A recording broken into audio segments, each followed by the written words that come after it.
الحمدللہ وکفا وسلام علی عبادہ الذین اصطفى اما بعد فاعوذ باللہ من الشیطان الرجیم بسم اللہ الرحمن الرحیم ولا تقولوا لمن يقتل في سبيل الله اموات بل احياء ولكن لا تشعرون آمنت بالله صدق اللہ العظیم۔ آئیے ہم اور آپ مل کر انتہائی عقیدت و محبت کے ساتھ بارگاہ رسالت مآب صلی اللہ تعالی علیہ وسلم میں ہدیہ درود پاک پیش کریں۔ اللہ رب محمد صلی اللہ علیہ وسلم نحن عباد محمد صلی اللہ علیہ وسلم صلاۃ و سلام علیک یا رسول اللہ صلی اللہ تعالی علیہ وسلم۔ منقبت کے اشعار سنیں گے؟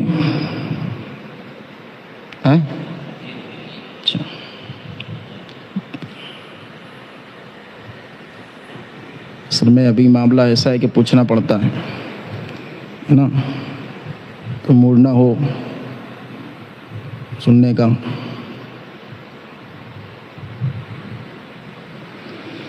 مگر جو صحابہ کرام اور اہل بیت کرام سے الفت و محبت رکھتے ہیں اور جو مسلک اعلیٰ حضرت کے فالوورز ہیں، ہر وقت ان کا موڈ بنا ہی رہتا ہے الحمدللہ۔ ارے نعت پڑھنے اور منقبت پڑھنے ہی سے تو ہمارا مزاج اچھا رہتا ہے۔ یہ تو ہماری خمیر میں سرکار اعلیٰ حضرت نے ڈال دیا ہے، سبحان اللہ۔ منقبت کے اشعار دیکھیں تھوڑے الگ انداز میں۔ ایسا نہیں کہ صرف ہمارا حسین ہے، ایسا نہیں کہ صرف ہمارا حسین ہے، ایسا نہیں کہ صرف ہمارا حسین ہے، سب ہے میرے حسین کے، سب ہے میرے حسین کے، سب کا حسین ہے، سب ہے میرے حسین کے۔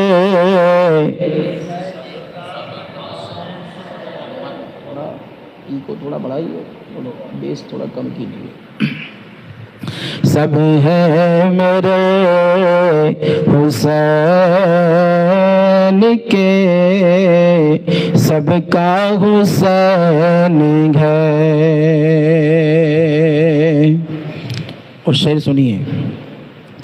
کیسے بیاں کرے گا کوئی عظمت حسین، تب سے لے کے اب تک بیان ہو رہا ہے نا، اور اب سے لے کے تا قیام قیامت بیان ہوتا رہے گا، مگر پھر بھی شاعر کہتا ہے اور بالکل ٹھیک بات کہتا ہے، کیسے بیان کرے گا کوئی عظمت حسین، کیسے بیان کرے گا کوئی عظمت حسین، زلف رسول پاک سے،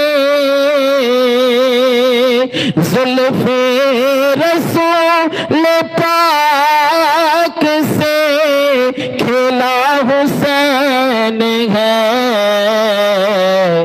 زلف رسول پاک سے کھیلا حسین گئے۔ کوئی بیان کر سکتا ہے اس کی عظمت؟ کوئی بیان کر سکتا ہے؟ کسی میں طاقت ہی نہیں ہے کہ اس عظمت کو بیان کر سکے، اس لیے شاعر نے پہلے ہی کہا کہ کیسے بیان کرے گا کوئی عظمت حسین، زلف رسول پاک سے کھیلا حسین ہے. اللہ اللہ. اور شاعر کہتا ہے ظلم و ستم کی نوک پر خود آپ نے حسین، ظلم و ستم کی نوک پر خود آپ نے حسین، ظلم و ستم کی نوک پر خود آپ نے حسین ثابت یہ کر دیا ہے، ثابت یہ کر دیا ہے کہ زندہ حسین ہے، ثابت یہ کر دیا ہے کہ زندہ حسین ہے، ثابت یہ کر دیا ہے کہ زندہ حسین گئے. اور ایک شعر دیکھیے، سجدہ کتنا اہم ہے نا. شاعر کہتا ہے یہ ایک سجدہ جسے تو گراں سمجھتا ہے، بھاری لگتا ہے تجھے، یہ ایک سجدہ جسے تو گراں سمجھتا ہے، ہزار سجدوں سے دیتا ہے آدمی کو نجات. ادھر ادھر بھٹکنے کی ضرورت نہیں پڑے گی اگر رب کی بارگاہ میں سجدہ کرو گے تو. سبحان اللہ. اسی سجدے کو بچانے کے لیے ہی امام حسین علی مقام نے اپنے کنبے کو شہید کروایا ہے نا. شاعر دیکھو کیا فکر پیش کرتا ہے. سجدے نے جس کو بخش دی سجدوں کو زندگی، سجدے کے جس نے بخش دی سجدوں کو زندگی، سجدے کے جس نے بخش دی سجدوں کو زندگی، وہ مصطفیٰ کا پیارا، وہ مصطفیٰ کا پیارا نواسا حسین ہے، وہ مصطفیٰ کا پیارا نواسا حسین ہے. اور آج ایک بول وچن بہت چلا ہے، یہ سب اپنا اپنا دیکھنے کا، اپنے کو وہ بھی اپنا بھائی ہے، وہ بھی اپنی نماز وہ پڑھتا ہے، وہ اپنی نماز پڑھنے کی، اس سے کیا فرق پڑتا ہے نا. اپنے کو کسی کو برا نہیں کہنے کا. یہ ایک بہت کامن جو ہے نا وہ جملہ ابھی مارکیٹ میں چل رہا ہے. شاعر کیا کہتا ہے، محشر کے روز تم کہاں جاؤ گے نجدیو،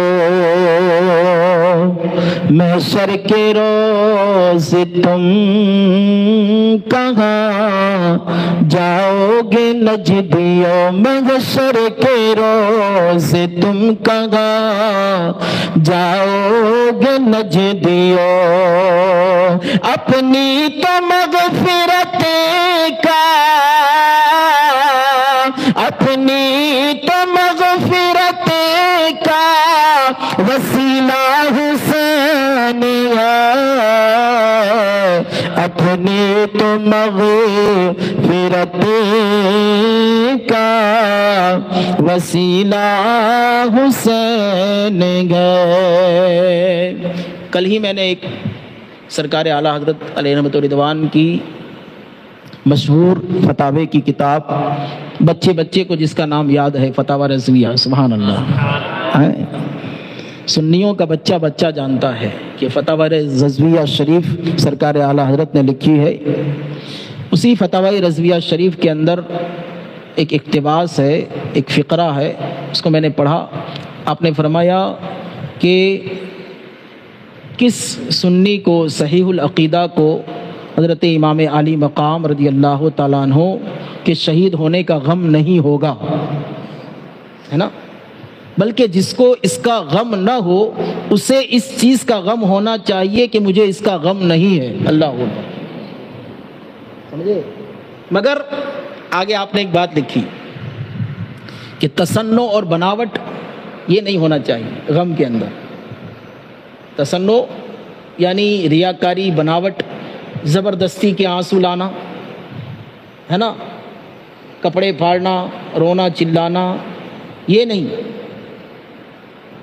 حقیقت میں غم کا تعلق دل سے ہے. کس سے؟ جس طرح خوشی کا تعلق دل سے ہے، اسی طرح غم کا تعلق بھی کہاں سے ہے؟ دل سے ہے. کوئی اچھی خبر ہم نے سنی تو ہمارے دل کو فرحت حاصل ہوئی، ہمارا دل خوش ہوا تو پورے جسم کو تازگی ملی. ایسے ہی اگر کوئی غم کی بات سنی تو ہمارے دل کو تکلیف ہوئی تو پورے جسم کو پریشانی ہوئی.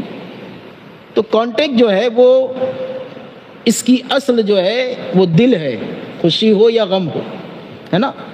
تو امام عالی مقام رضی اللہ تعالیٰ عنہ کا اپنے کنبے کے ساتھ جو ہے وہ کربلا کے میدان میں شہید ہونا اور جاں کی بازی لگا دینا، جاں کو جو ہے وہ سپرد خدا کر دینا، یہ واقعی ایک ایسا سانحہ ہے، ایسا واقعہ ہے کہ جو جب بھی کوئی اسے یاد کرے گا یا سنے گا، سنی صحیح العقیدہ اہل بیت کرام کا عاشق، ان سے محبت کرنے والا، تو یقیناً اسے دل میں تکلیف ہوگی.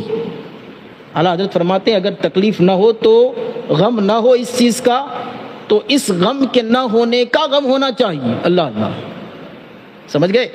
مگر اس میں یہ بات یاد رہے کہ جب بھی اسے سنا جائے یا کوئی شعر جو پڑھا گیا ہے نا اور تکلیف پہنچی، شہادت کا شعر تھا،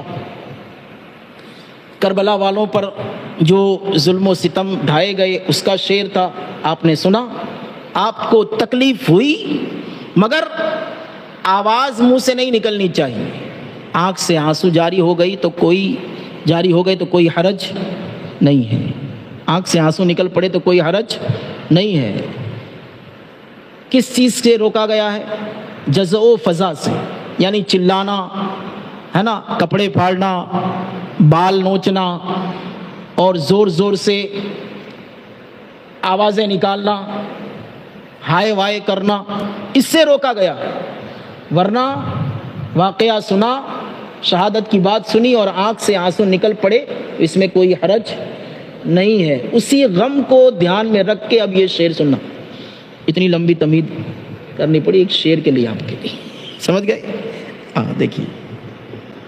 محشر کے روز ہنستا نظر آئے گا وہی. محشر میں ہنسنا ہے نا آپ کو، ہے؟ کون نہیں چاہے گا؟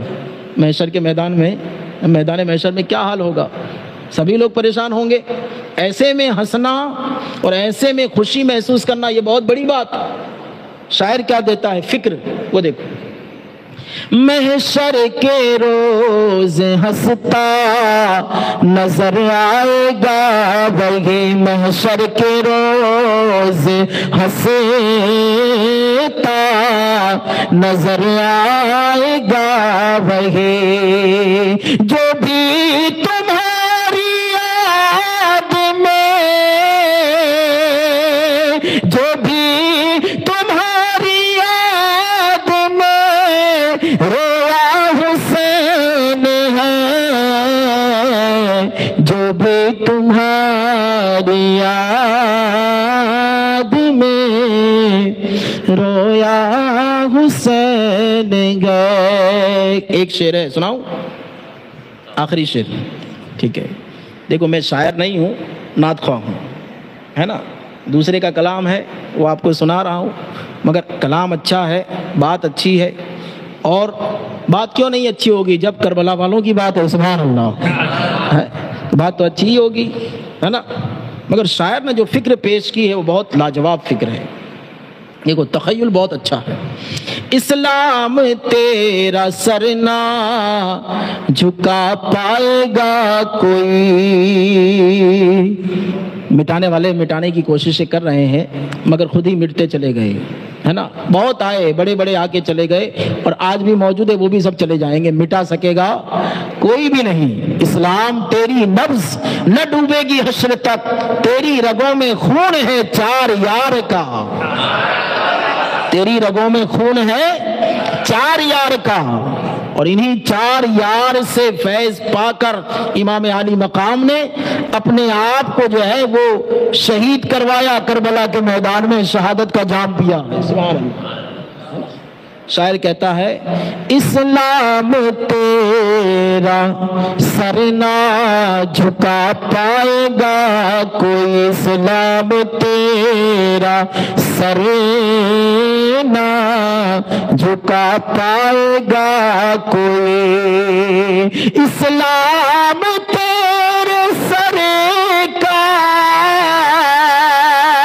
اسلام تیرے سر کا امام حسین ہے، اسلام تیرے سر کا امام حسین گئے.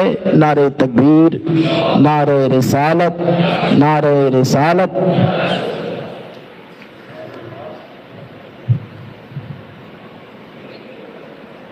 تشریف رکھیے آپ لوگ.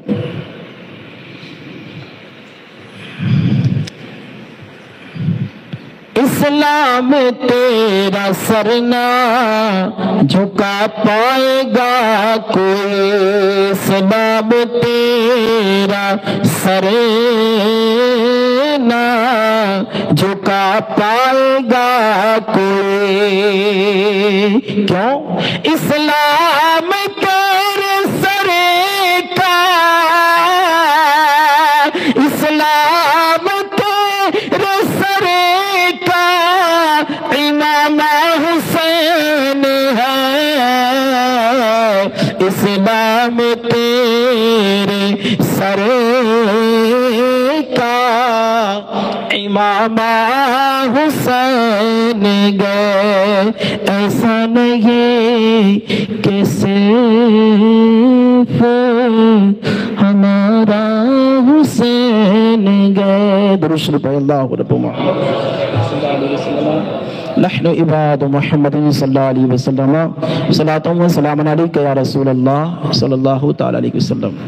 نعت یا منقبت پڑھتا ہوں تو انرجی مل جاتی ہے. اب انرجی مل گئی، بیٹری فل ہو گئی، ہے نا. اب الحمدللہ بیان ہوگا.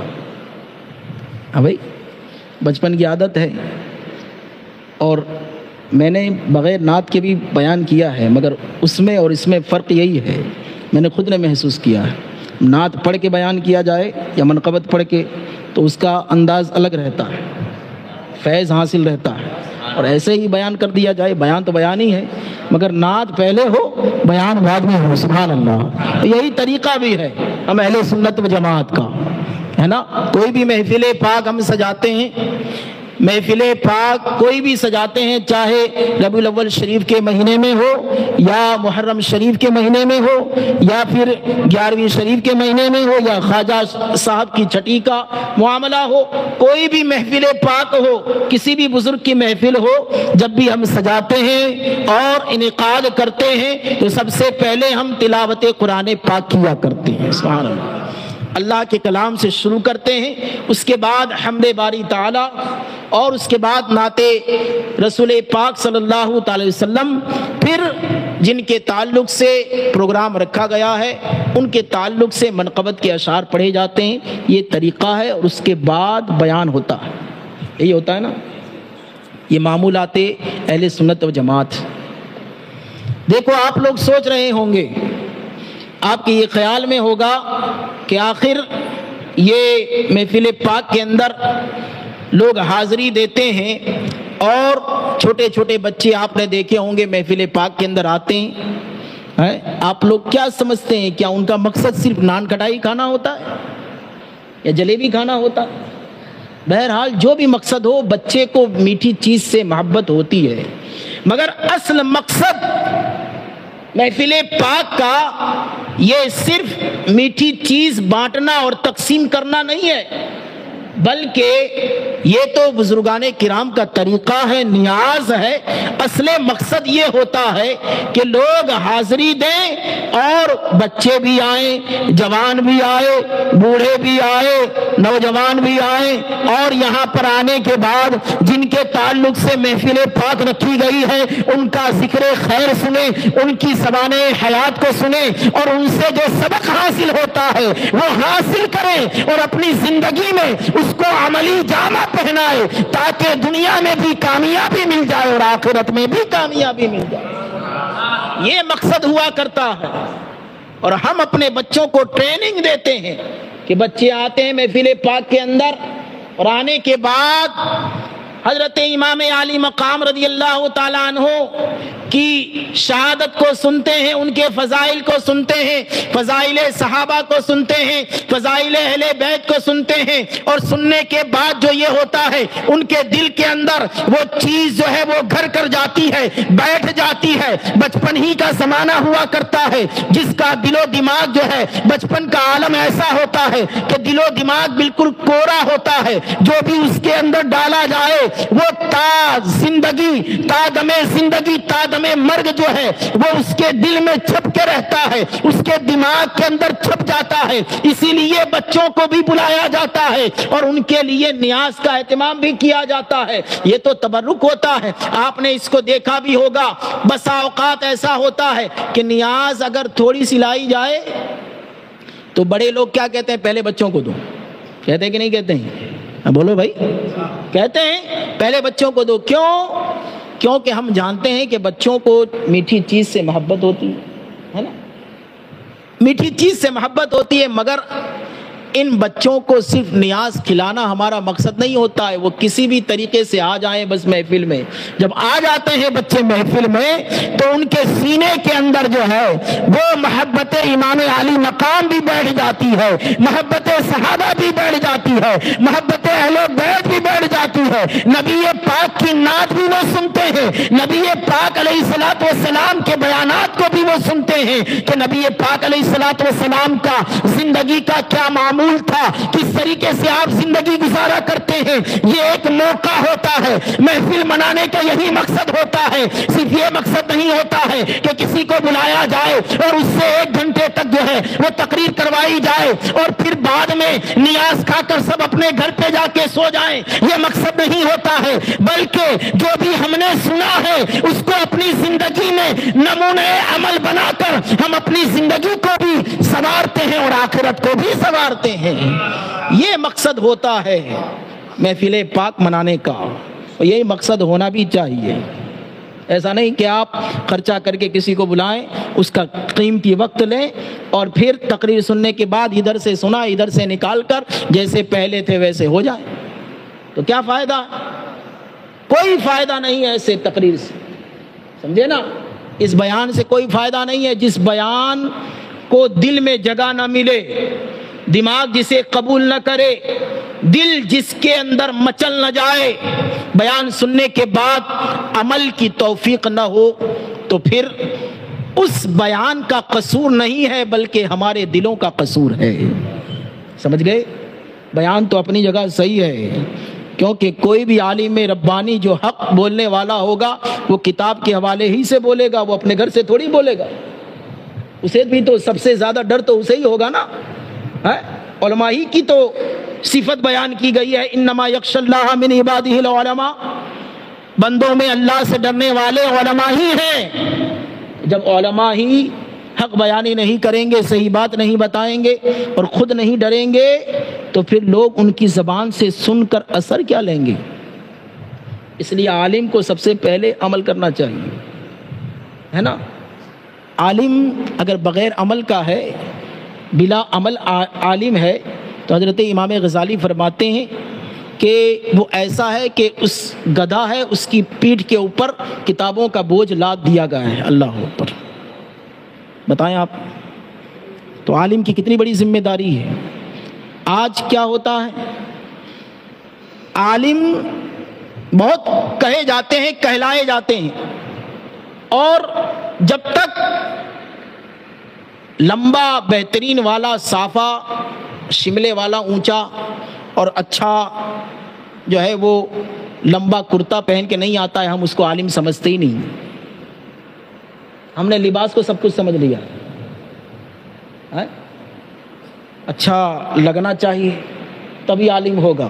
ہمارا معیار کیا ہے؟ عالم کی کیسا ہونا چاہیے؟ ایک دم زوردار لگنے میں ہونا چاہیے، چاہے اس کی بات میں اثر پایا جائے یا نہ پایا جائے. ہمارا معیار یہ ہے، حالانکہ ایسا نہیں ہے. سمجھ گئے نا؟ اور بات میں اثر اس وقت آئے گا جب کہ بات دل سے نکلے گی، ہے نا؟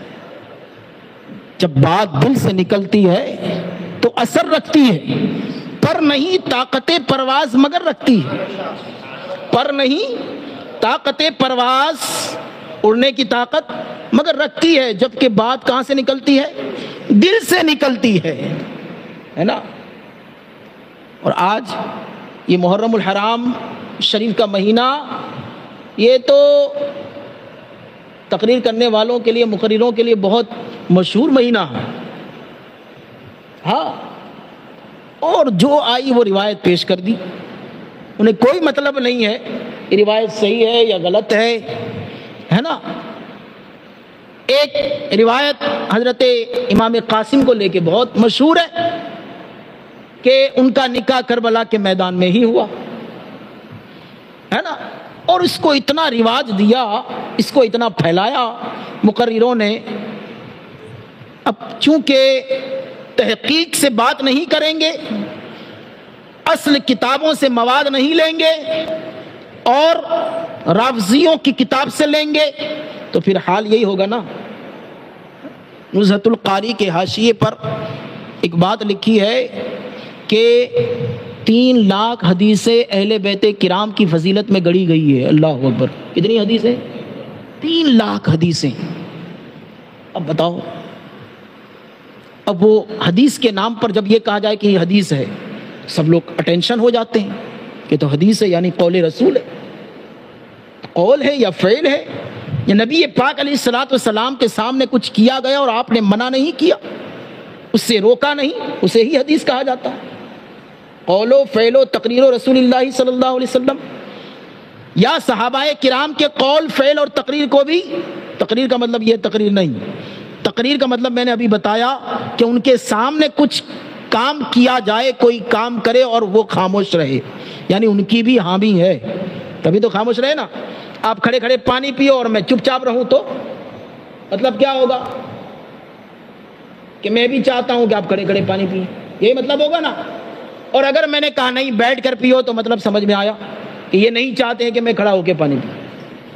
مگر زمزم پیو اور بیٹھ کر پیو تو میں کہوں گا کھڑے ہو کے پیو. یہ زمزم ہے، سبحان اللہ. اور پانی کا حکم الگ ہے، زمزم کا حکم الگ ہے نا؟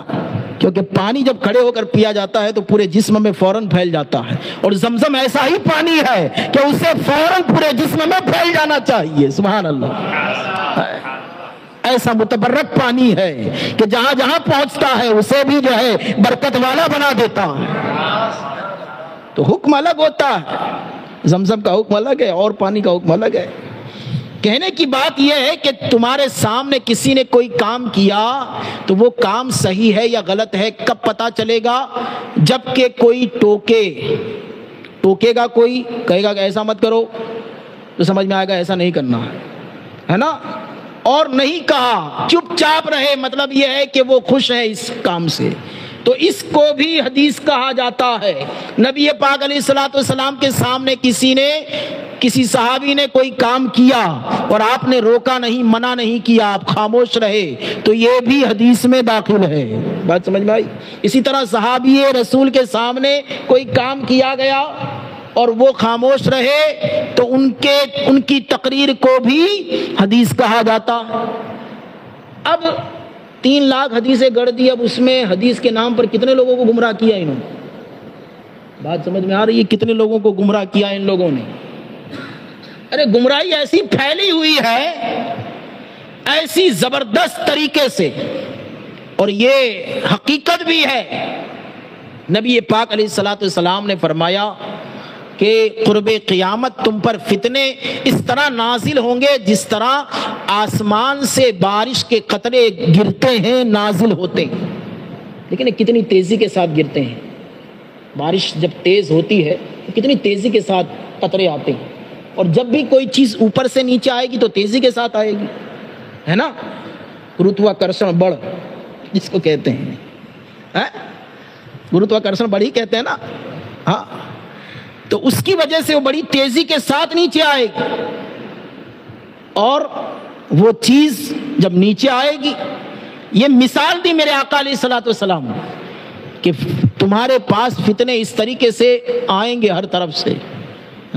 آج دیکھو کتنے سارے فتنے ہیں۔ ایک بہت بڑا فتنہ کیا ہے؟ رافضیت کا فتنہ ہے، بہت بڑا فتنہ آج، اور اس کو ریپر لگا کر دیا جا رہا ہے، اہل بیت کرام کی محبت کا ریپر لگایا جا رہا ہے اس کے اوپر، ہے نا؟ شہد دکھائے زہر پلائے والا معاملہ، آڑ لی جا رہی ہے اہل بیت کرام کی محبت کی آڑ، اور آڑ کے اندر معاملہ کچھ دوسرا۔ آپ دیکھیں صحابہ کرام کے تعلق سے میرے آقا علیہ الصلوۃ والسلام نے کیا ارشاد فرمایا۔ قرآن نے تو کہہ ہی دیا، قرآن میں تو بتا دیا گیا کہ السابقون الاولون من المہاجرین والانصار والذین اتبعوہم باحسان رضی اللہ عنہم ورضوا عنہ، ہے نا؟ کہ وہ جو سابقین اولین میں سے ہیں، ٹھیک ہے، اور وہ لوگ جو بھلائی کے ساتھ ان کے فالوورز ہوئے، ان کے متبع ہوئے، ان تمام لوگوں سے اللہ راضی ہے، اور وہ سب لوگ اللہ سے راضی ہیں۔ سبحان اللہ، قرآن نے تو فیصلہ کر دیا، مگر آج بہت سارے ایسے لوگ ہیں جو راضی نہیں ہیں صحابہ کرام کے تعلق سے۔ وہ کہتے ہیں اہل بیت کرام کے ساتھ یہ معاملہ تھا ان کا، یہ ان سے لڑنے کے لیے گئے، وہ ان سے لڑنے کے لیے گئے۔ اللہ تعالیٰ کیا نہیں جانتا ہے؟ اللہ کو نہیں معلوم ہے؟ اللہ تو ہر چیز جانتا ہے، جو ہم نہیں جانتے وہ بھی اللہ جانتا ہے۔ ارے ہماری کتنی اولاد ہونے والی ہمیں معلوم ہے؟ اب ہوگی کہ نہیں ہوگی معلوم ہے؟ نہیں ہے، مگر اللہ وہ بھی جانتا ہے۔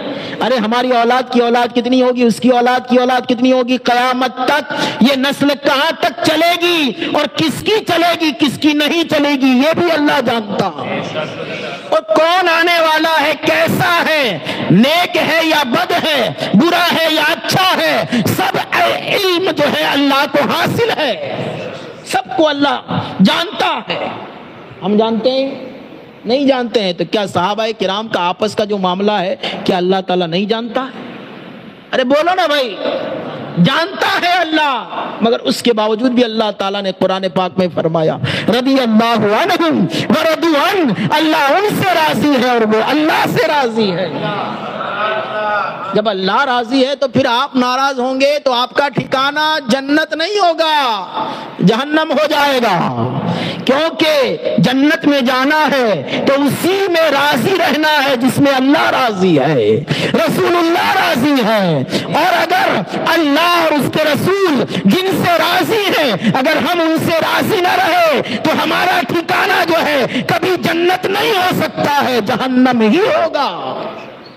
اس لیے یاد رکھو صحابہ کرام کی بھی محبت یہ بھی عین اسلام ہے، یہ بھی فرض ہے، اور اہل بیت کرام کی محبت یہ بھی فرض ہے، نہ اسے چھوڑا جاتا ہے نہ اسے چھوڑا جاتا ہے نا، دونوں کو لے کر چلا جاتا ہے۔ اور وہ کون سا پلیٹ فارم ہے جو دونوں کو لے کے چلتا ہے؟ وہ کون سی خانقاہ ہے؟ وہ اعلیٰ حضرت کے در ہے، سبحان اللہ، وہ مسلک اعلیٰ حضرت ہے، سبحان اللہ، جہاں پر اہل بیت کرام کی محبت کا جام بھی پلایا جاتا ہے، اور صحابہ کرام کی الفت و محبت جو ہے سینے میں ڈالی جاتی ہے، وہ اعلیٰ حضرت کا مسلک ہے۔ یہی مسلک حقیقت میں غوث و خواجہ رضا کا مسلک ہے، یہی صحابہ کا مسلک ہے، جو مسلک اعلیٰ حضرت آج جس کو کہا جاتا ہے۔ نعرہ تکبیر، نعرہ رسالت، مسلک اعلیٰ حضرت۔ اسی لیے تو میرے امام نے فرمایا اہل سنت کا ہے بیڑا پار. کیوں؟ اصحاب حضور نجم ہیں. سبحان اللہ، ہے نا. اصحابک النجوم فبأیہم اقتدیتم اہتدیتم. میرے آقا ارشاد فرماتے ہیں میرے تمام صحابہ، یہ نہیں کہا جو پہلے ایمان لائے وہ فتح مکہ کے بعد والے نہیں. ایسا کچھ حدیث میں آیا ہے؟ جب نہیں آیا ہے تو آپ کیوں فکس کرتے ہیں کہ یہ ان کے بارے میں کہا گیا، یہ ان کے بارے میں کہا گیا، یہ صحابی ہے یا نہیں ہے؟ آپ کو کیسے معلوم؟ آپ اتنے زمانے کے بعد آ رہے ہیں، آپ کو تو اپنے بارے میں معلوم نہیں ہے. آپ کے لکڑ دادا کا نام پوچھا جائے تو آپ کو معلوم نہیں. بتاؤ کتنے لوگ ہیں جن کے لکڑ دادا کا نام معلوم ہے؟ سوائے سادات کے کسی کے پاس اپنا نسب موجود ہے؟ آج تو جھوٹے لوگ بھی ایسے پیدا ہو گئے ہیں جو اپنے آپ کو کہتے ہیں، ہے نا، مگر ان کے پاس بھی نسب نہیں ہوتا. سادات ہی کے پاس نسب محفوظ رہتا ہے اور کسی کے پاس نسب محفوظ نہیں ہے. جب نہیں ہے، اپنا پتہ نہیں ہے، تو پھر اتنی بڑی بارگاہوں میں جب زبانیں لمبی کرو گے اور پھر دل میں یہ سوچو گے اور خوش فہمی میں رہو گے کہ اللہ تعالیٰ مجھے جنت عطا فرما دے گا، تو یہی سب سے بڑا شیطان کا دھوکہ ہے. صحابہ کرام کا در چھوڑ کے آپ کہیں نہیں جا سکتے ہیں. میرے آقا نے فرمایا، دیکھو ایک عورت نبی پاک علیہ الصلوۃ والسلام کی بارگاہ میں حاضر ہوئی. یہ حدیث پاک موجود ہے کتابوں کے اندر، احادیث کی کتابوں میں یہ حدیث موجود ہے. میرے آقا کریم صلی اللہ علیہ وسلم کی بارگاہ میں ایک عورت آئی اور آنے کے بعد کچھ گفتگو کی اور پھر یہ کہا کہ یا رسول اللہ، میرے آقا نے ارشاد فرمایا پھر بعد میں دوبارہ آنا. تو اس عورت نے کیا کہا کہ اگر میں آؤں اور آپ کو نہ پاؤں، ہے نا، میں آؤں اور آپ کو نہ پاؤں تو پھر میں کس کے پاس جاؤں؟ تو میرے آقا علیہ الصلوۃ والسلام نے ارشاد فرمایا، یعنی اس عورت کا کہنے کا مطلب یہ تھا کہ تقاضۂ بشریت ہر شخص کو موت تو آنی ہے، اور نبی پاک علیہ الصلوۃ والسلام کو بھی جیسا کہ اللہ تعالیٰ کا وعدہ ہے ایک لمحے کے لیے موت تو آئی، مگر ان کی موت اور ہماری موت برابر نہیں ہے.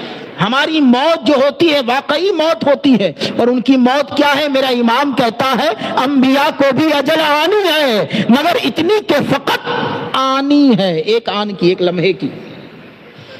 انبیاء کو بھی اجل آنی ہے. آنا اور آنی دونوں جگہ استعمال کیا، مگر ایک جگہ پر آنے کے حساب سے آنی ہے اور ایک جگہ ایک آنی. انبیاء کو بھی اجل آنی ہے مگر اتنی کہ فقط آنی ہے.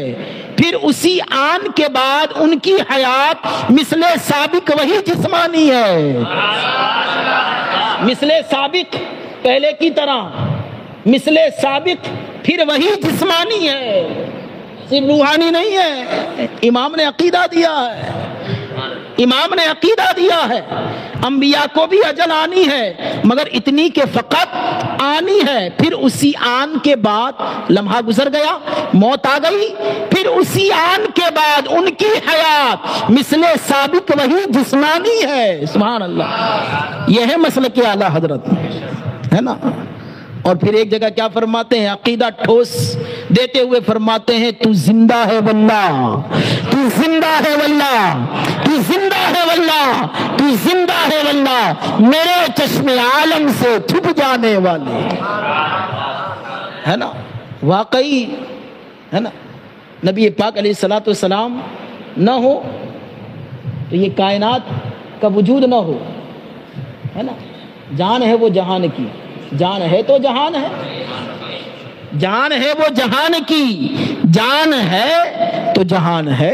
جب دنیا کی جان ہے آپ تو جان ہی نکل جائے گی جسم میں سے تو جسم چلے گا. ہاں، جب تک جان ہے جسم چلتا.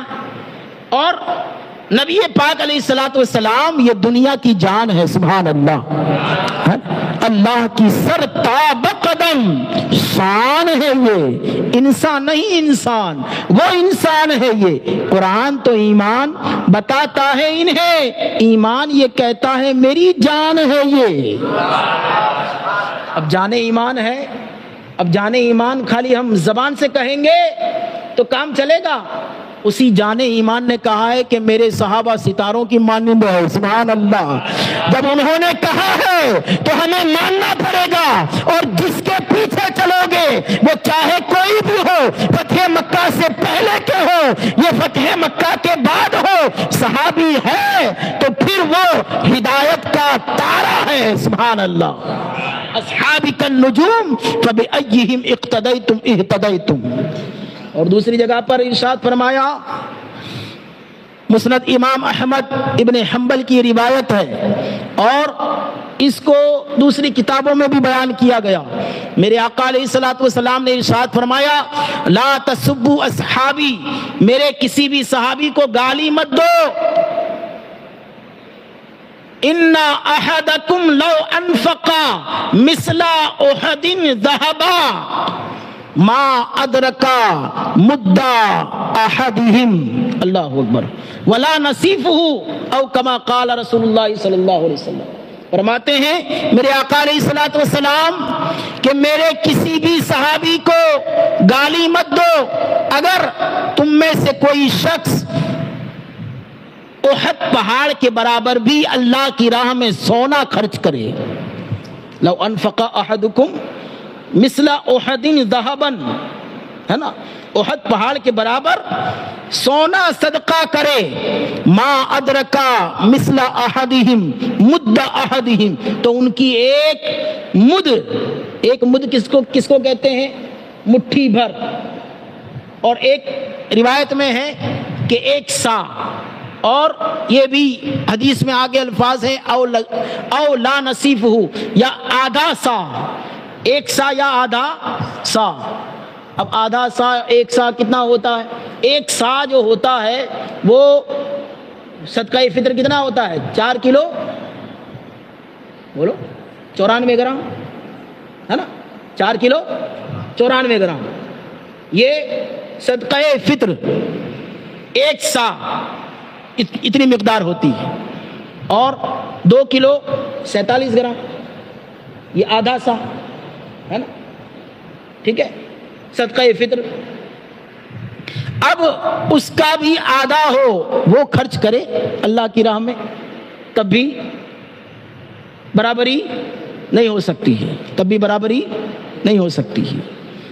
گیہوں یا اس کا آٹا دینا ہے تو آدھا سا دینا ہے، یعنی 2 کلو 47 گرام، اور اگر منقع یا کھجور دینا ہے تو 4 کلو 94 گرام یعنی پورا ایک سا دینا ہے، تو ایک سا کتنا ہوا؟ 4 کلو 94 گرام، ہے نا، اور آدھا سا کتنا ہوا؟ 2 کلو 47 گرام، اور اس کا بھی آدھا یعنی 1 کلو کچھ گرام، 20 گرام 25 گرام، ہے نا۔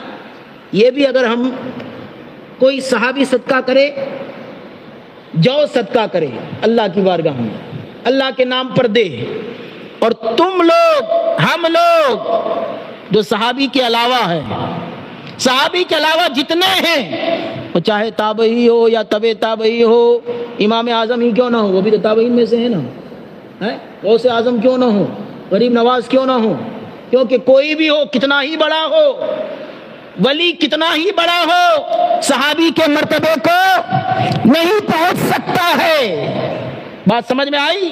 صحابی کے مرتبے کو نہیں پہنچ سکتا ہے، اس لیے کہ ولی آج بھی کوئی بن سکتا ہے مگر صحابی اب کوئی نہیں بن سکتا ہے۔ صحابی بنتا کیسے ہے؟ صحابی جو ہے انسان کسی عبادت سے نہیں بنتا ہے، ولی تو ہے، ولی اپنی نفل فرائض اور واجبات کے علاوہ اگر وہ نفل کی کثرت کرتا رہے، اللہ کی بارگاہ میں نفل پڑھتا رہے، حدیث پاک میں آتا ہے کہ وہ بڑھتے بڑھتے اللہ تعالیٰ اس کا درجہ جو ہے اتنا بڑھا دیتا ہے کہ وہ اس درجے تک پہنچ جاتا ہے کہ اللہ تعالیٰ، حدیث قدسی میں ہے، اللہ تعالیٰ فرماتا ہے کہ ہاتھ اس کا ہوتا ہے اور قدرت خدا کی ہو جاتی ہے، اس تک وہ پہنچ جاتا ہے، یعنی ولی بن سکتا ہے مگر صحابی کوئی بھی نہیں بن سکتا ہے۔ بات سمجھ میں آئی؟ اس لیے کہ صحابی جو ہے نہ نماز سے بن سکتا ہے انسان، نہ روزے سے بن سکتا ہے۔ نماز پڑھنے والے کو نمازی کہا جاتا ہے، اور عبادت کرنے والے کو عابد کہا جاتا ہے، روزہ رکھنے والے کو صائم کہا جاتا ہے، مگر صحابی جو ہے نہ نماز اور روزے سے بنتا ہے، بلکہ صحابی جو بنتا ہے نبی کی جو ہے نگاہ نبوت سے بنتا ہے۔ نبی نے جس پر نگاہ نبوت ڈال دی اور وہ با ایمان دنیا سے گیا، سبحان اللہ، تو صحابی ہو گیا۔ وہ صحابی پوری زندگی، صحابہ کے علاوہ کسی نے پوری زندگی نمازیں پڑھی، پوری زندگی روزے رکھے، ہے نا، پوری زندگی خیرات کیا، اللہ کی راہ میں اپنا سب کچھ لٹا دیا اللہ کی راہ میں، مگر میرے آقا فرماتے ہیں میرا ایک صحابی، وہاں کوئی قید نہیں ہے کہ اس صحابی کو اتنی مہلت ملی ہو کہ وہ نماز پڑھ سکے، روزہ رکھ سکے، یعنی ابھی صحابی بنا، نگاہ نبوت پڑی، ہے نا، نگاہ نبوت پڑی اور اسے مہلت نہ ملی، دنیا سے نگاہ نبوت پڑی، ایسے ہی جنگ میں گئے اور شہید ہو گئے، نہ نماز پڑھی ہے، نہ روزہ رکھا ہے، نہ زکوٰۃ دی ہے، نہ حج کیا ہے، نہ عمرہ کیا ہے، نہ کوئی عبادت کی ہے، نہ نفلی صدقہ کیا ہے، نہ صدقہ واجبہ دیا ہے، کچھ نہیں کیا ہے، ایک نگاہ نبوت اس پر پڑ گئی ہے، درجہ اتنا بلند ہو گیا ہے کہ اب وہ صحابی اس مرتبے تک پہنچ گیا ہے کہ تم لوگ سب لوگ مل کر اللہ کی راہ میں احد پہاڑ کے برابر سونا صدقہ کرو، اور کوئی صحابی ایک مٹھی جو صدقہ کرے برابری نہیں ہو سکتی ہے۔ نعرہ تکبیر، نعرہ رسالت، وہ ہے صحابی، نماز سے تھوڑی بنتے ہیں صحابی، ہے، مگر صحابی کو نماز کی مہلت ملے اور انہوں نے نماز نہ پڑھی، ایسا کوئی ثابت نہیں کر سکتا، سمجھے نا، انہیں مہلت ملی اور روزہ نہ رکھا ہو انہوں نے، ایسا، ارے وہ بارگاہ مصطفیٰ کے فیض یافتہ ہے، سبحان اللہ، آج کی طرح تھوڑی ہے معاملہ۔ امام حسین علی مقام کے نام سے، اہل بیت کرام سے نام سے جو ہے ہم لوگ بہت ساری خرافات ہماری پبلک کر رہی ہے۔ آج آپ دیکھو، ابھی 10ویں محرم آئے گی تو ابھی سے شروعات ہو گئی ہے، تمہید ابھی سے بند گئی ہے نا۔ ابھی مجھے سمیر بھائی بتا رہے تھے کہ اپنے بڑودا گئے تھے، وہاں پر اسپیشل ایک دکان تھی جہاں پر یہ تعزیہ ہی اسپیشل بنایا جاتا تھا، جیسا آپ کہو گے ایسا آپ کو بنا کے دیا جائے گا۔ بتاؤ مجھے آپ، ہم کہاں تھے اور کہاں پہنچ گئے؟ قرآن میں کہیں لکھا کہ تعزیہ بنانا پڑے گا؟ حدیث میں کہیں لکھا ہے؟ اتنی دور کی بات کو اتنا سختی کے ساتھ عمل کیا جا رہا ہے کہ یہ نہیں ہوگا تو جیسے اہل بیت کرام کی شان ہی لوگوں کو سمجھ میں نہیں آئے۔ کیا شان اہل بیت کے لیے تعزیہ ضروری ہے؟ ارے قرآن نے پہلے ہی اہل بیت کرام کو جو ہے وہ آیت تطہیر سے ثابت کر دیا ہے۔ انما یرید اللہ لیذھب عنکم الرجس اہل البیت ویطہرکم تطہیرا۔ اللہ تو یہی چاہتا ہے اے نبی کے گھر والوں کہ تم کو جو ہے وہ پاک کر دے، تمہیں صاف ستھرا کر دے، ہر طرح کی برائی، ہر طرح کی ناپاکی سے تم کو دور کر دے۔ بات سمجھ میں آئی نا؟ اہل بیت کرام کی شان ہم کیا بیان کریں گے؟ شان اہل بیت کرام ہم لوگ بیان کر سکتے ہیں کیا؟ ہماری اوقات ہے؟ کون سے کھیت کی مولی ہم لوگ شان اہل بیت کرام کو بیان کریں، شان صحابہ کو بیان کریں؟ ہمارا منہ اس قابل نہیں ہے کہ ہم ان بارگاہوں کے اندر کچھ پیش کر سکیں، بلکہ ہم یہ بول کر اپنی جنت کے لیے راستہ تیار کر رہے ہیں۔ سبحان اللہ، ہم اپنا فائدہ کر رہے ہیں، ہے نا۔ استاد زمن فرماتے ہیں ان کی پاکی کا خدائے پاک کرتا ہے بیان، ان کی پاکی کا خدائے پاک کرتا ہے بیان، آئے تطہیر سے ظاہر ہے شان اہل بیت، آئے تطہیر سے ظاہر ہے شان اہل بیت۔ مہندی لگانے کے امام قاسم کے نام کی مہندی لگانے سے شان اہل بیت ظاہر نہیں ہوتی ہے، ہاں، ڈھولکی بجانے سے شان اہل بیت ظاہر نہیں ہوتی ہے، چھاتی کوٹنے سے امام علی مقام کی اور شہداء کرب و بلا کی محبت ثابت نہیں ہوتی ہے، بلکہ یہ کام دوسروں نے کیا ہے اور انہی کی مشابہت کی وجہ سے تم لوگ بھی انہی کے ساتھ میں جا رہے ہو۔ میرے آقا نے ارشاد فرمایا من تشبہ بقوم فہو منہم، جو جس قوم کی مشابہت کرے گا وہ انہی میں سے ہو جائے گا۔ آپ بتاؤ سینہ کون کوٹتا ہے؟ کیا کربلا والوں نے سینہ کوٹا تھا؟ کربلا والوں نے بال نوچا تھا؟ کربلا والوں نے کپڑا پھاڑا تھا؟ کربلا والوں نے کیا اس طریقے سے ڈھول کے بجائے تھے؟ ڈھول بجایا تھا، انہوں نے آتش بازی کی تھی، انہوں نے خرافات کیا تھا، انہوں نے ماتم کیا تھا، انہوں نے نوحہ کیا تھا؟ نہیں، بلکہ وہ صبر و رضا کے اوپر ایسے استقامت کے ساتھ قائم تھے اور ایسے صراط مستقیم پر تھے کہ اتنے سارے ظلم و ستم ہونے کے باوجود بھی وہ نہ کبھی چلا رہے تھے، نہ وہ جزا و فضا کر رہے تھے، بلکہ اللہ کی رضا پر وہ سب لوگ راضی تھے۔ اس لیے سچا حسینی وہ ہے جو مسجدوں کو آباد کرتا ہے، 10ویں محرم میں تعزیے کے سامنے جا کر یہ نہیں سمجھتا ہے کہ یہاں امام حسین حاضر ہو رہے ہیں، امام حسین وہاں نہیں ملیں گے، امام حسین کو دیکھنا ہے، امام حسین کے فیضان کو حاصل کرنا ہے۔ تو جس وجہ سے امام علی مقام نے اپنے کنبے کو کٹوا دیا ہے، اپنے کنبے کو لٹا دیا ہے، اپنی جان کی بازی لگا دی ہے، یعنی نماز کو بچانے کے لیے، روزے کو بچانے کے لیے، شراب کی حرمت کے لیے، جوئے کی حرمت کے لیے، یہ ساری چیزوں کو ختم کرنے کے لیے اور اسلام کو جو ہے ہمیشہ کے لیے زندہ کرنے کے لیے جو کام کربلا کے میدان میں امام علی مقام نے کیا ہے، وہی کام اگر آج ہم کرتے ہیں تو ہم سچے حسینی ہیں، ورنہ دوسرے کام جو ہم کریں گے تو یاد رکھ لو یہ سارے کام خیمہ حسینی میں نہیں ہو رہے تھے بلکہ خیمہ یزیدی میں ہو رہے تھے۔ ماتم کس کا کیا جاتا ہے؟ زندے کا کہ مردے کا؟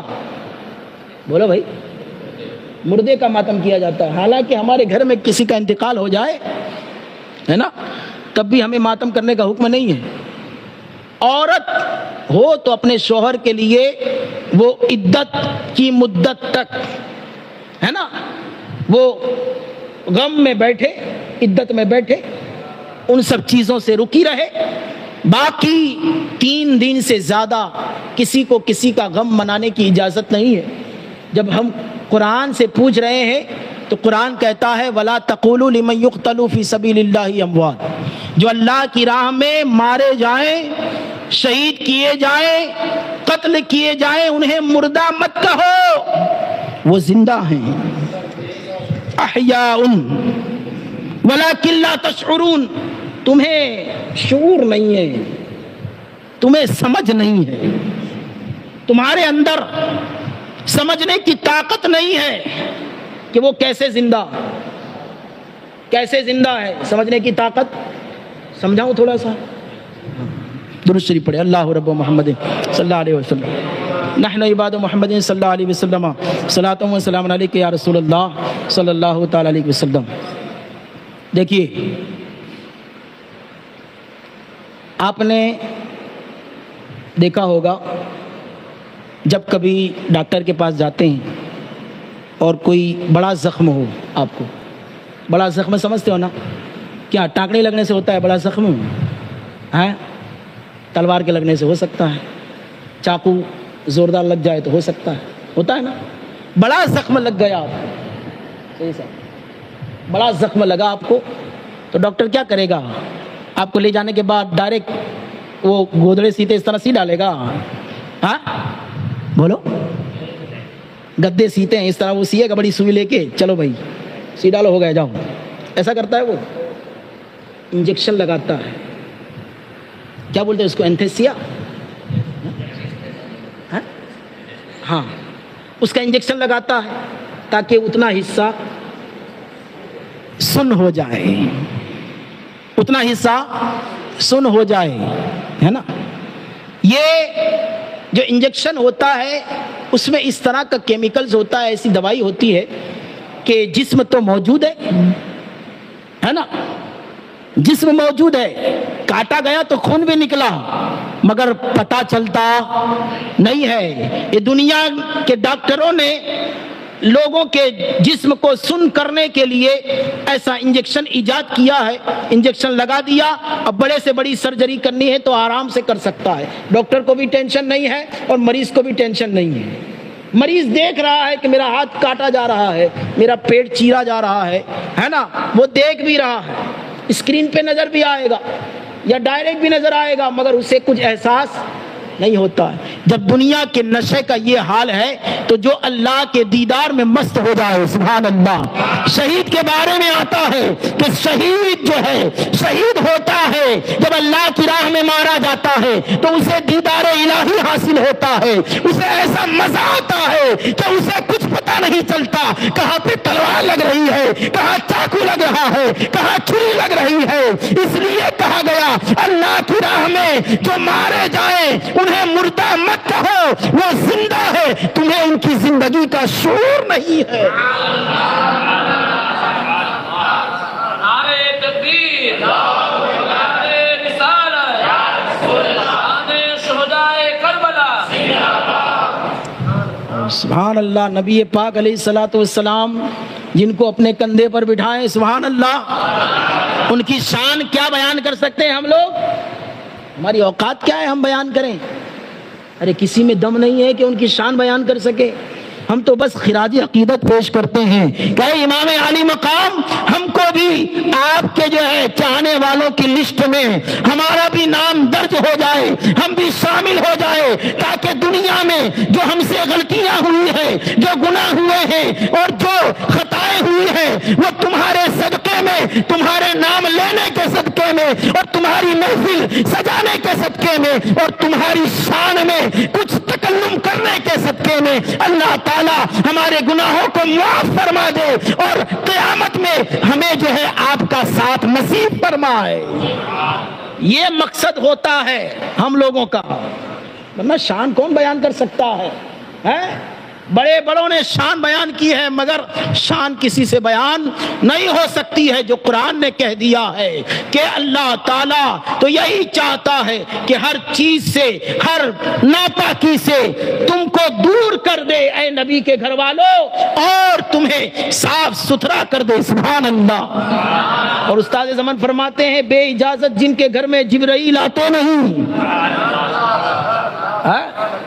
بے اجازت جن کے گھر میں جبرائیل آتے نہیں، قدر والے جانتے ہیں قدر و شان اہل بیت، قدر والے جانتے ہیں قدر و شان اہل بیت، سبحان اللہ۔ اور میرے امام فرماتے ہیں کیا بات رضا اس چمنستان کرم کی۔ اعلیٰ حضرت سے چڑھنے والے بہت سارے لوگ ہیں دنیا میں، مگر ان سب کو چیلنج کرتا ہوں ایسا شعر لا کے دکھاؤ۔ اعلیٰ حضرت جیسی محبت، اعلیٰ حضرت جیسا عشق، ارے ان کے جیسا تو ٹھیک ہے، ان کے بعد میں آنے والے، ان کی نسل میں، ان کے خاندان میں آنے والے وہ کہتے ہیں شہنشاہ شہیدہ ہو، انوکھی شان والے ہو۔ تاج شریعت فرماتے ہیں شہنشاہ شہیدہ ہو، انوکھی شان والے ہو۔ حسین ابن علی، حسین ابن علی تم پر شہادت ناز کرتی ہے۔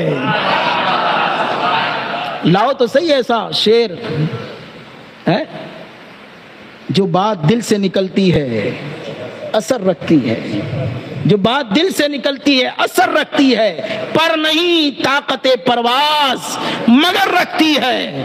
اس لیے ہمارے پروں کو جو پرواز کی طاقت ملی ہے وہ اعلیٰ حضرت اور اعلیٰ حضرت کے خاندان سے ملی ہے، سبحان اللہ۔ انہوں نے ہی ہمیں بتایا ہے تیری نسل پاک میں ہے بچہ بچہ نور کا، تیری نسل پاک میں ہے بچہ بچہ نور کا، تو ہے عین نور، تیرا سب گھرانہ نور کا۔ نہ اعلیٰ حضرت کی مثال ہے نہ اعلیٰ حضرت کے شعر کی کوئی مثال ہے، سبحان اللہ، اور اعلیٰ حضرت نے جن کے بارے میں کہا ہے نہ ان کی کوئی مثال ہے، سبحان اللہ۔ اللہ تعالیٰ ہمیں 10ویں محرم میں صحیح طور پر جو ہے وہ تیوہار منانے کی توفیق عطا فرمائے۔ کہتے ہیں امام قاسم کی شادی وہیں کربلا کے میدان میں ہوئی، یہیں پہ بات آئی تھی نا، یہاں سے ٹرن ہوا تھا کیا؟ ہاں، یہ فیضان ہے بزرگوں کا، ہے نا۔ حضرت امام قاسم کی شادی کا واقعہ بیان کرتے ہیں، ہے نا، اور رابضیوں کی کتابوں سے لے کے آج بہت سارے ہمارے کہے جانے والے علماء بھی مال دوسرے کا پروموٹ یہ کر رہے ہیں، اس کو بیچ یہ رہے ہیں۔ بھئی اپنے پاس بہت سارا مواد ہے، اپنے پاس بہت سارا ہے، آپ اپنا ہی پیش کیجئے نا، کیا ضرورت ہے دوسروں کا لے کے فضلہ خوری کرنے کی؟ فضلہ خوری کرنے کی عادت ان سے چھوٹتی نہیں، مگر معاملہ یہ ہے کہ جو بھی اعلیٰ حضرت سے ہٹتا ہے نا وہی پھر مس گائیڈ ہوتا ہے، خود بھی ہوتا ہے، دوسروں کو بھی مس گائیڈ کرتا ہے، اور جو اعلیٰ حضرت کی راہ پہ رہتا ہے نا الحمدللہ وہ صحیح مطالعہ بھی کرتا ہے اور صحیح بات پیش بھی کرنے کا ہنر رکھتا ہے، سبحان اللہ۔ اس لیے ہم کہتے ہیں کہ سچے پکے عاشق بن جاؤ، سچے پکے عاشق بننا ہے تو اعلیٰ حضرت کے عاشق بن جاؤ، جب وہاں پہنچ جاؤ گے ان کے بن جاؤ گے تو وہ جن کے ہیں تم بھی ان کے بن جاؤ گے، سبحان اللہ۔ نہیں سمجھنا آئی بات؟ آگے تو بہت اچھی بات ہے، سبحان اللہ۔ حضرت امام قاسم کی شادی کو لے کے واویلا مچاتے ہیں، ابھی یہ نکلیں گے، دیکھو 7ویں محرم کو نکلتے ہیں نا، ہاں 7ویں کو نکلتے ہیں، ہاں وہ کہتے ہیں 7ویں کو ان کی شادی ہوئی تھی۔ بتایا یہ گیا کہ حضرت سرکار اعلیٰ حضرت رضی اللہ تعالیٰ عنہ سے پوچھا گیا مہندی کے تعلق سے اور شادی کے تعلق سے، تو میرے امام فرماتے ہیں فتاوی رضویہ شریف کے اندر، نہ وہاں پر کوئی شادی تھی نہ وہاں پر کوئی مہندی تھی، کچھ نہیں تھا، یہ ساری جہالتیں ہیں، افتراء ہے، زبردستی کی باتیں ہیں، ایسے بہت ساری چیزیں ہیں۔ ایک وہ بال کھولنے والا بھی بہت سارا پھیلا ہوا ہے نا، کہ سروں سے دوپٹہ کھینچ لیا، حضرت زینب کے سر سے، حضرت سکینہ کے سر سے، اور ان کے سروں سے دوپٹہ کھینچ لیا معاذ اللہ، تو پھر انہوں نے اپنے بالوں کو آگے کر لیا کہ چہرہ ڈھانک لیا جائے۔ یہ ساری روایتیں موضوع ہیں، من گھڑت روایتیں ہیں۔ کربلا کا میسج یاد رکھنا وہ نہیں ہے جو جھوٹی روایتیں پیش کرنے والے پیش کرتے ہیں، کربلا کا میسج وہی ہے جو حق بولنے والے علماء آپ کے سامنے پیش کرتے ہیں۔ وہاں پر نہ حضرت زینب کے سر سے کبھی دوپٹہ ہٹا، نہ سکینہ کے سر سے کبھی دوپٹہ ہٹا، نہ کسی اور مستورات کربلا والوں کے سر سے اور ان کے ماتھے سے چادر ہٹی، بلکہ چادر کی حفاظت آپ نے ایسی کی ہے کہ یزید کے دربار میں بھی جب گئے ہیں تو اس وقت بھی تمام خاتونیں جو ہے کربلا والوں کی تمام خاتون کے سروں پر اس وقت بھی چادریں محفوظ تھی، سبحان اللہ۔ اور یہ چادر ان کے سر پر جو ہمیشہ رہی وہ عورتوں کو یہ درس دے رہی ہے، ان عورتوں کو جو 10ویں محرم کو بال کھول کے اپنا سنگھار لوگوں کو بتاتی ہے اور سج دج کے باہر نکلتی ہے اور یہ ثابت کرنے کی کوشش کرتی ہے کہ ہم حضرت زینب کے ماننے والی ہے، ہم ان سے محبت کرنے والی ہے، ہم حضرت فاطمہ سے محبت کرنے والی ہے۔ نہیں، کوئی بھی جو ہے سچی کنیز فاطمہ نہیں ہو سکتی ہے، سچی جو ہے کنیز زینب نہیں بن سکتی ہے، سچی جو ہے کنیز سکینہ نہیں بن سکتی ہے جب تک وہ عزت و احترام کی چادر کا جو ہے وہ اس کی ناموز نہیں اور اس کی حفاظت پر پہرا نہیں دے سکتی ہے، اس وقت تک وہ سچی کنیز نہیں بن سکتی ہے جب تک اپنے سر کا اور اپنے بالوں کی حفاظت نہیں کر سکتی ہے۔ کربلا کو ہم نے ایک تماشا بنا کے رکھا، دیکھنا 10ویں محرم کے دن سمجھ میں آئے گا آپ کو، جیسی تیسی بناوٹ جو بھی آیا دماغ میں وہ بنا ڈالا آپ نے، اس کو لے کے پورے شہر میں گھوم رہے، اور پھر ابھی سوشل میڈیا پہ دیکھو تو تاج الشریعہ نے اس کے بارے میں جائز کہا ہے، انہوں نے جائز کہا ہے، تم نے پڑھا؟ کسی کی بھی کلپ سننے لگ گئے،